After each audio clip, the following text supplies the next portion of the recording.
A civil war reached its heights in the Patrian continent until the North made some inhuman experiments to turn people into incarnates and change the tide of the battle. Those experiments gave Hank Henriette the power of a godly mythical beast, enabling him to shapeshift into a werewolf and end the war. But as soon as the war ends, the country realizes they won't be able to control someone who has the power of a god. They decide his life holds no more value to them and shoot him with a god-killer bullet. The Civil War started when the Northern Union Patria and the Southern Confederation of Patria discovered a precious mineral called somnium. The Norths were on the losing side until they started using somnium to create the incarnates. Incarnates are the product born from the research of one individual called Elaine, and soon they were used on the battlefield, dominating the South with their monstrous strength and powers. The North started winning every single skirmish, but something unexpected happened. One of their comrades, Abby the Hydra, starts killing his fellow comrades. Hank, who became the captain of the Incarnates, tries to stop the Snake Man.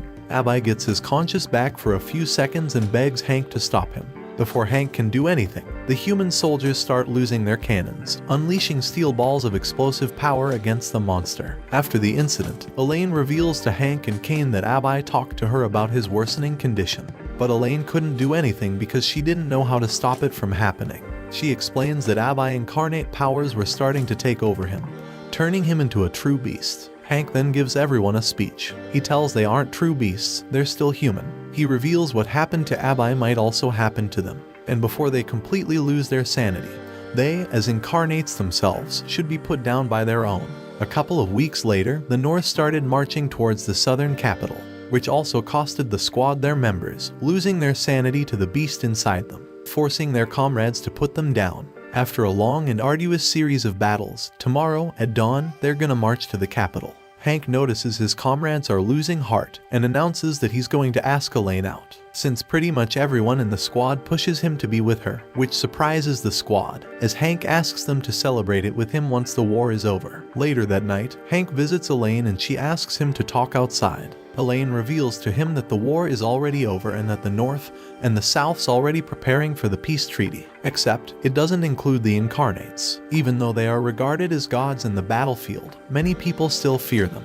And once the war is officially over, the Incarnates are going to get disposed of. Elaine then shoots Hank with a god-killing bullet and tells him that all Incarnates will eventually lose all their humanity to the beast inside them. Once that happens, the Incarnates will be the greatest threat that humanity will ever face, greater than the war itself. Elaine tried so hard to find a way to prevent Incarnates from becoming mindless beasts, but her only solution is to kill her furry comrades before they become a menace to society, especially since she created them in the first place. She also adds that Hank's too kind and gentle. He'll try to stop her, so she has to kill him first before going after the remaining Incarnates. With her is their childhood friend, Kane Madhouse. The two plan to kill the squad tonight, but then something happens. Kane betrays Elaine and shoots her. As Hank's vision fades, he sees Kane laughing before finally losing his consciousness. 2 months later, Hank wakes up in the military hospital. Second Lieutenant Lisa Runcastle tells him that the war is over, the Incarnate squad disbanded, and most of them became insane and was sent off by Kane to go wherever they want. She also tells Hank that Kane and Elaine have been missing since that night. After being betrayed by his childhood friend, Hank goes on a mad quest to slay the remaining Incarnates and find out where Kane is. And so Hank goes hunting, starting with his friend and comrade, Eddie. Eddie tells him that he's a war hero thanks to the power of the Incarnate. But Hank tells him that Incarnates don't have a place in this world, especially if they're going insane and killing people. Hank throws his spear and detonates the bomb attached to it, killing Eddie. A few days later, Hank visits William Bancroft's town to kill him. William Bancroft returns to his town in his dragon form. Although he's been relatively tame compared to Eddie and Abby, Hank has to kill him to prevent him from becoming a threat to the people. While resting in a bar, a girl suddenly bursts into the room and shoots Hank with a rifle. But normal bullets can't easily kill an Incarnate, and so Hank goes after her and takes her away. He interrogates the girl and she reveals that she's John William Bancroft's daughter, Shawl.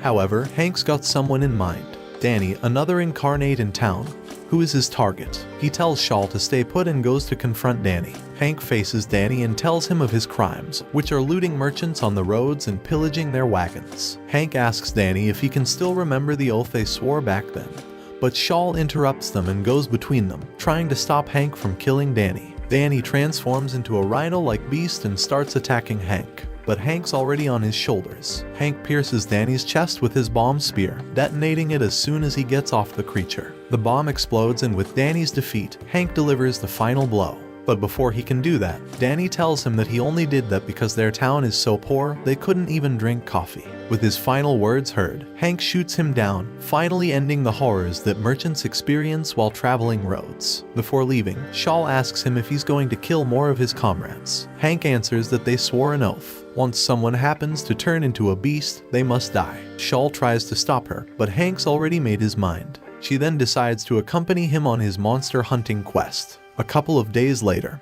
Hank and Shaw arrive in a town that's currently being terrorized by the Minotaur Incarnate. Apparently, the Incarnate creates a fortress made by disassembling the city inhabitants' house, while also telling everyone that the enemy will be coming.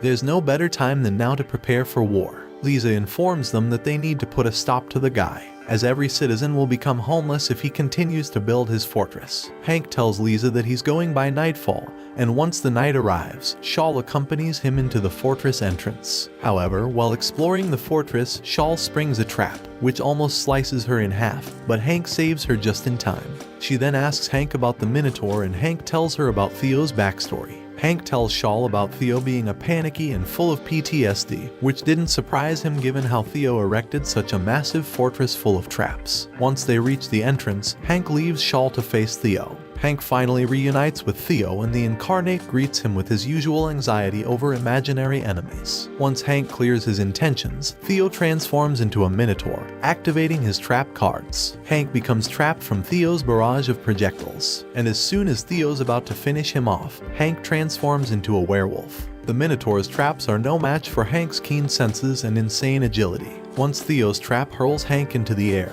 he uses the elevation to deliver a swift and devastating claw attack that rips through Theo's stone axe and iron armor. With Theo's final words delivered, Hank delivers the final blow, killing his comrade once and for all. A couple of days later, Hank and Shaw travel by train to another town.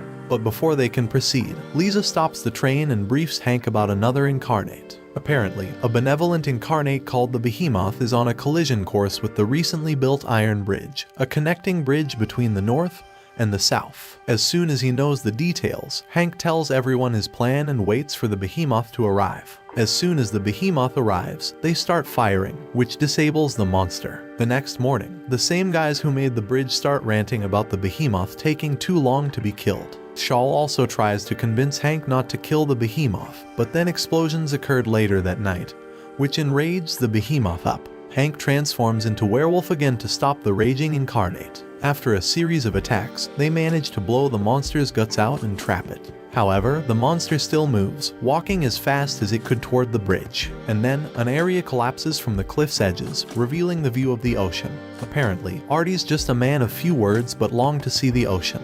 As soon as the monster sees the ocean with his own eyes, it falls. A couple of days later, the group arrives in another town being terrorized by another Incarnate. The next day, the group sees the victims of another attack, and one of the kids confesses that he saw what happened last night. Lisa tries to interrogate the kid, but he runs off. Shaw tries to talk to the kid but ends up getting targeted by the Incarnate gargoyle. Once again, Hank arrives just in time to save her. The gargoyle tries to tell Hank that what he's doing is pretty much justice, but a little bit more bloodier than usual. Hank doesn't accept this and the two square off, forcing the gargoyle to flee. Later that night, Hank confronts the gargoyle once again to end him, but the gargoyle shoots him with a god-killer bullet. Hank reverts back to his human form. As soon as Shaw and the kid are about to get absolutely murdered, Hank removes the bullet by force and charges toward the gargoyle, piercing through its chest, killing it. However, Kane arrives and kidnaps Shaw. He tells that Hank must attend their invitation or Shaw will get an Elaine treatment. Hank attends the party, only to end up getting surrounded by Incarnates. The attendees are all nobles and royals from all over the country sympathizing with Kane's cause. But they get turned into a bloody soup as the Incarnates go on a killing spree, murdering everyone. Hank tries to fight off the Incarnates, but he's simply outnumbered. Luckily, a group of soldiers arrive and start shooting the Incarnates. One of the soldiers fires off a cannon at Kane, making a hole in his chest. Hank sees this and harpoons Kane right on the face, detonating the bomb afterward. But Kane's powers fully heals him back up. He then shoots Shaw down, triggering Hank's memories of losing Elaine, his loved one, Those memories make him transform into a giant white wolf, ravaging the town.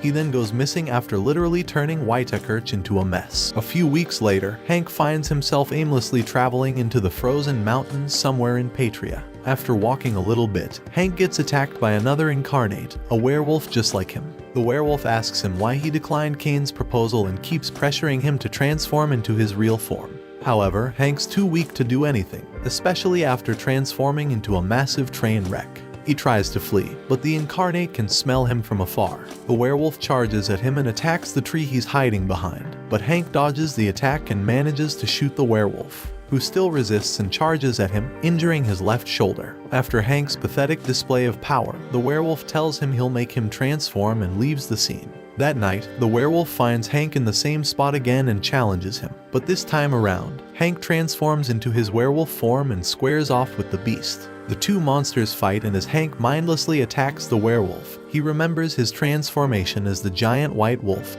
and reverts back to his human form. The werewolf finds Hank's power play super pathetic and decides to throw him at the nearest cliff. He then keeps on stomping Hank's bulky chest, but the same soldiers from the Whitekirch saves Hank.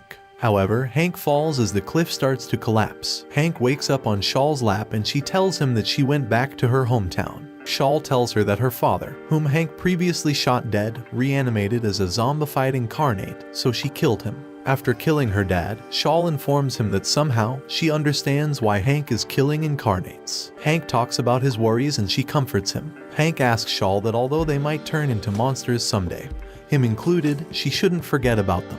They're still humans and desire to live as one. Hank leaves and sets out to finally kill his friend and comrade, his werewolf in arms. But the wolf's howl pierces Hank's ears, deafening him from his mission. Shaw arrives and shoots the pesky beast, giving Hank the opening he needs to transform back into his werewolf form. The furries fight once again, and with Hank's final blow, another incarnate is laid to rest. A few weeks prior to the final battle, Kane, a couple of remaining incarnates, and their loyalists established the country of New Patria, a separate state where incarnates are pretty much the Olympian gods. With this new threat, the North established a task force to track down Kane and end his madhouse of atrocities. Hank joins this group of soldiers specializing in incarnate extermination. With a little help from Shaw and Lisa, the battalion marches into the fortress and they're immediately greeted with arrows from the centaur incarnate, Miles. Hank transforms into his werewolf form to apprehend Miles, luring him into a trap.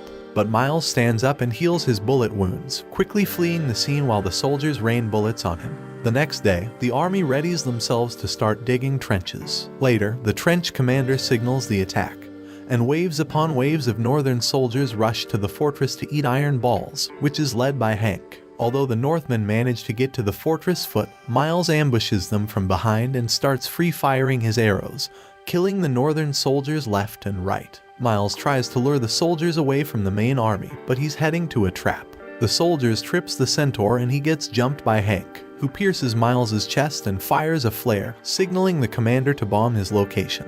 Although Miles manages to regrow his limbs, the area suddenly gets covered by pink mist. It was Abai's poison. Hank ends Miles' condition, thus preventing the incarnate from horsing around. But before they can do anything, Kane shows himself and blasts every soldier's heads. Hank senses this and throws his harpoon at Kane, destroying his right arm. He then fires a shot, but Kane turns into mist, only to reappear again. Kane reveals to him that he built a new empire for everyone, for humans and beasts, a utopia where everyone can live in harmony. He tells Hank that humans are deranged creatures and incarnates are born from it. Seeing his friend lost his mind already, Hank transforms into his werewolf form and starts attacking Kane, who has God mode on. Kane creates multiple clones and uses them to attack and wound Hank. The sun shines and Hank turns back into his human form, but Shaw appears and reminds him he's still a human, not a monster, and he still has to fulfill his oath. Seeing Shaw makes Kane memories and rage to kick in, because Elaine loved Hank instead of him. He unleashes